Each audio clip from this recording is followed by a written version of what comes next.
சோனக மக்களை இந்த பார்க்க பிக் பாஸ்க்கான லைவ் அப்டேட் தான். சோ இந்த மாதிரி விஷயங்கள் எல்லாம் இன்னொரு எபிசோட்ல காட்டவே மாட்டாங்க. ஏதாவது தேவையில்லாம இந்த பூமர் அண்டில உள்ள கிடந்து ஏதாவது கத்திட்டு இருக்கோம், அதெல்லாம் இன்னொரு எபிசோட்ல எடுத்து போட்டு பண்ணிட்டு இருப்பாங்க. ஆனா இப்ப காலங்காத்தால பத்தினா அர்ச்சனா வந்து தெளிவா ஒரு விஷயங்கள் பேசுறாங்க. முக்கியமா விசித்திரா பத்தியும், விசித்திரா அந்த பிஆர் மேட்டர் தேவையில்லாம எடுத்து இது பண்ணிட்டு இருந்தாங்களா. விசித்திரா ஆக்சுவலா பிஆர் மேட்டர் எடுத்து பேசல, வீட்டுக்குள்ள மத்த எல்லாரும் பிஆர் மேட்டர் எடுத்து பேசினாங்களா, அதை பத்தி தெளிவா ஒரு எக்ஸ்பிளனேஷன் கொடுக்குறாங்க.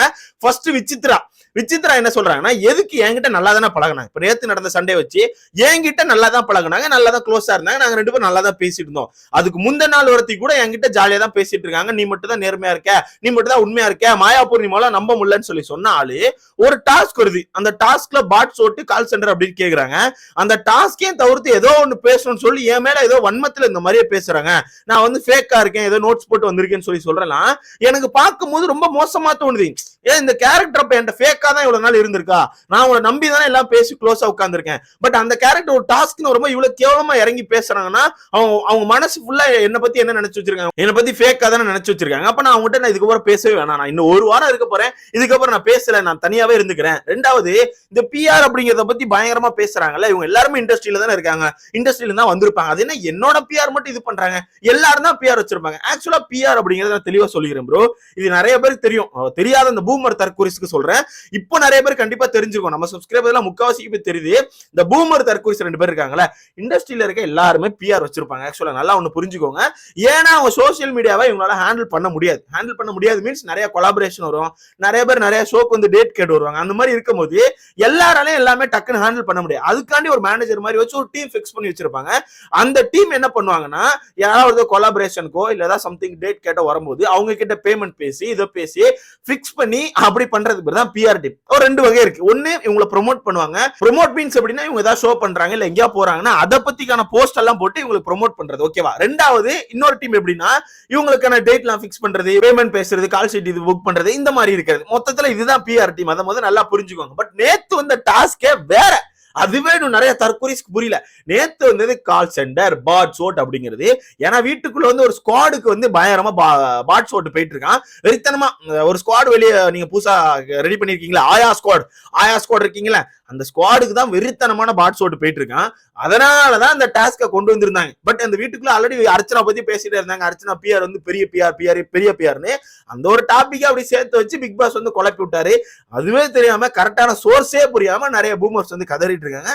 நல்லா புரிஞ்சுக்கும், எல்லாருமே பிஆர் வச்சிருமா. அதுதான் தெளிவா சொல்றாங்க. விசித்திரமா என்கிட்ட வந்து பேசுறாங்க. என்ன பேசும்போது உன்னோட சோசியல் மீடியால எப்படி ஹேண்டில் பண்ற, யாரு ஹேண்டில் பண்ணுவா, உன்னோட ரீல்ஸ்க்குலாம் நீ எவ்வளவு வாங்குவ அப்படி சொல்லி என்கிட்ட ஆல்ரெடி கேட்டிருக்காங்க. அப்ப நான் எக்ஸ்பிளைன் பண்ணிருக்கேன். நான் கொஞ்ச நாள் நான் பார்த்தேன், பட் அதுக்கப்புறம் என்னால பார்க்க முடியல. ஸோ அதுக்கான ஒரு 2 டீம் வந்து ஃபிக்ஸ் பண்ணி வச்சிருக்கேன். அவங்க தான் ஹேண்டில் பண்ணுவாங்க. என்கிட்ட பேமெண்ட் பேசுறது எல்லாமே அவங்க தான் பேசி எல்லாமே இது பண்ணுவாங்க. ஸோ நல்லா டீம் ஃபிக்ஸ் பண்ணி வச்சிருக்கேன்னு சொல்லி நான் ஆல்ரெடி அவங்ககிட்ட சொல்லியிருக்கேன். அவங்களும் என்கிட்ட சொல்லியிருக்காங்க, என்னோட கொலாபரேஷனை பாக்குறதுக்கும் ஆள் இருக்காங்க அப்படி சொல்லி அவங்களும் சொல்லியிருக்காங்கன்னு சொல்லி அர்ச்சனா சொல்றாங்க. ஏன் நேத்து விசித்திராவே ஓப்பனா சொல்லியிருந்தாங்களே, லைவ்ல விசித்திரா ஓப்பனா என்னோட அக்கௌண்ட் ஹேண்டில் பண்ணி கொலாபரேஷன் எல்லாம் பாக்குறதுக்கு வந்து டீம் இருக்குன்னு சொல்லி சொன்னாங்க. எல்லாருக்குமே இருக்கும் ப்ரோ, எல்லாருக்குமே பிஆர் டீம் இருக்கும் ப்ரோ. நம்ம வாழ்றது என்ன ஜெனரேஷன், எல்லாருமே சோசியல் மீடியா தான் இருக்கும். அந்த சோசியல் மீடியா பவரை யூஸ் பண்ணாம இருந்தா நம்ம தானே தற்கொலை. சோசியல் மீடியா பவரை யூஸ் பண்ணி நீ ஒன்னு ப்ரொமோட் பண்ணிக்கிறதா பெஸ்ட். அண்ட் நான் இன்னொன்னு என்ன சொல்றேன், இப்போ ஒரு பிஆர் டீம் இருக்கு, அந்த பிஆர் டீம் போஸ்ட் போட்டு அந்த போஸ்ட பார்த்து நீங்க போய் யாரோ ஒருத்தர் போஸ்ட் போட்டிருக்காங்க, மிஸ் கால் பண்ணி ஓட்டு போடுவீங்களா? வாய்ப்பு இல்ல. இவங்களா சரி இப்படிதான் தள்ளி விடுவீங்க. சோ ப்ரொமோஷனுக்கும் நேத்து கேட்ட டாஸ்க்கும் நிறைய டிஃபரெண்ட் இருக்கு. அதை முதல்ல புரிஞ்சுக்கோங்க. யாருக்கு அந்த பாட்ஸ் ஓட்டு போயிட்டு இருக்குன்னே தெரியாம நிறைய சோர்ஸே பார்க்காம நிறைய பூமர்ஸ் கதறிட்டு இருக்காங்க. அவன் வந்து பிஆர், அவன் ஒரு பிஆர் தான், ஸ்னூப்பி ஒரு பிஆர். அவன் பிஆர் வச்சுட்டு போடா, கடைசி ஒரு வாரம் ஏன் போட்டு வன்மத்தை கக்கிட்டு இருக்கீங்க? யாருக்கு எங்க போய் டைட்டில் போய் சேர போதுன்னு கூட நமக்கு தெரியல. இல்ல அடுத்த நாள் தெளிவா சொல்லிட்டாங்க, எல்லாருமே பிஆர் வச்சிருக்காங்க. அவங்களுக்கு இல்லையா, எனக்கு இல்லையா, இண்டஸ்ட்ரியில இருக்க எல்லாருக்குமே இருக்கும். அது என்ன மட்டும் குறி வச்சு சொல்லிட்டு இருக்காங்க. எனக்கு ஓட்டு வருதுன்னா நான் என்ன பண்ண முடியும்? வெளியே மக்களுக்கு ஒருவேளை பிடிச்சிருக்கேன், நான் என்னங்க பண்ண முடியும்னு கேட்கிறேன். கரெக்ட் தானே? அது மட்டும் இல்லாம லாஸ்ட் வீடியோல ஒண்ணு சொல்லியிருந்தோம். என்ன சொல்லியிருந்தேன்னா, இந்த வீட்டுக்குள்ள மாயா விசித்திரா ரெண்டு பேருக்கு தான் ஒரிஜினல் ஓட்டு வருது, மற்றபடி அர்ச்சனாக்கு வர்ற ஓட்டுகள் எல்லாமே ஃபேக்கான ஓட்டுகள் தான் அப்படி சொல்லி நிறைய தற்கொலை முட்டு கொடுத்துட்டு இருக்காங்க அப்படி சொல்லியிருந்தேன். அதுல நான் ஒரு விஷயம் சொல்லியிருந்தேன், என்னன்னா அன்அஃபிஷியல் ஓட்டுல போய் பார்க்கும்போது மாயாக்கு ஒரு 38,000 ஓட்டுகள் இருக்கு, விசித்திராக்கு ஒரு 45,000 50,000 ஓட்டுகள் இருக்கு. சோ அப்படி கனெக்ட் பண்ணி பார்க்கும்போது மொத்தமே ஒரு 1 லட்சம் பேர் தான் மனுஷங்க பாக்குறீங்களா இந்த ஷோவை. ஏன்னா அவங்களுக்கு மட்டும்தான் ஒரிஜினல் ஓட்டுன்னு சொல்றீங்க. அன்அபிஷியல் எல்லாமே பார்க்கும்போது அவ்வளவுதான் ஓட்டுகள் இருக்கு. அப்படி பார்க்கும்போது இந்த 1,00,000 பேர் தான் மக்கள், ஒரிஜினல் மக்கள் பாக்குறீங்களா, மத்த எல்லாரும் பாட்ஸான்னு கேட்டிருந்தேன். அதுவே நிறைய தற்கொலைக்கு புரியல. பூமரோட மோசமா இருக்கானு, கொஞ்சமாச்சும் வளர்ந்து வாங்கடா, தற்கொலைசாவே இருக்கீங்களா, முடியல. இந்த ஷோ முடியறதுக்கு முன்னாடி உங்க கூட சேர்ந்து நானும் தற்கொலையா மாறிடும்னு நினைக்கிறேன். ஆல்ரெடி முக்காவாசி தற்கொலை ஆயிட்டேன் இப்பவே, எனக்கு புரியல. சரி மக்களே, கடைசி வாரத்தை நெருங்கியாச்சு. யார் இந்த வாரம் வெளியே போ அப்படின்னு சொல்லி உங்களோட கருத்தை மறுக்காம கமெண்ட்ல போடுங்க. அடுத்து